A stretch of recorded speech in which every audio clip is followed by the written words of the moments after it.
I want to sort of emphasize something that you're getting at here. Whether it's as a coach, whether it's as a talent evaluator in the front office of a WNBA team or an NBA team, whether it's as a manager in a business, I think it's so important to see the big picture, to recognize that some individuals have greatness, and we can sit here and nitpick any single player. We can nitpick the best women's players. We can nitpick the best men's players. We can do that all day. You have to be able to see the greatness and recognize that the greatness outweighs the bad. You have to take some of the bad with the good. The guy I always think about with this is Russell Westbrook. When I think about him, like everybody's complaining about him on the Lakers. The Lakers traded for the guy they got. The guy they got is Russell Westbrook. And you have to be willing to live with some turnovers. You have to know he's a 30% shooter from the three-point line. But you know what? He does a lot of other things really great. And you have to be able to live with that. And I think that can be hard as a coach. It certainly can be hard as a talent evaluator. But that's a really important piece of coaching, I think. It is. But it's also a fine line as well, because you got other players saying, hey, this guy turned his ball over. I can take care of it. But you can't get the steals. You're not that explosive with the basketball. You aren't productive.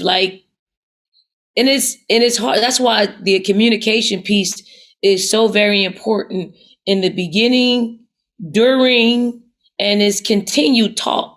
Because we gotta right now in South Carolina, we got a team full of, we probably got, out of our 16 players, 11 or 12 of them are like McDonald's All-Americans, right? And if you look at our stats, only 5 of them play. Really a lot of minutes. So there's 6, 7 McDonald's All-Americans sitting on the bench, playing 0 to 10 minutes a game, if that. And it is, but we have to teach them, this isn't going to be your career. You just have to learn while sitting, and it doesn't feel good. But for right now, with the schedule that we put together, it's hard. So you're going to have to learn a different way. And I tell you this, we have to have conversations with their parents, because we do. We Zoom with their parents once a month. And I'm like, look, right before the season, in November, beginning of November, I said, your daughters are about to experience something that they've never experienced.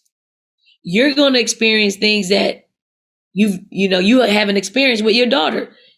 They're going to sit a whole lot. They're not going to play some, or they're going to play very little, or they may play a lot, but it's all new for everybody. And it's going to be traumatic to the family, because you're used to them playing, but they'll get it sooner or later. They'll get it. And although it helps in the beginning, but now we're in the, midway point through our season, is just I've had calls with parents, and I'm okay with talking things through. It's really not going to change anything unless your daughter becomes more productive, but they need to feel good about it. And they need to feel better about it. They're never going to feel good about it. Talking and communicating is key. And I try to be upfront with that, because it problem solves a lot sooner than letting it build up.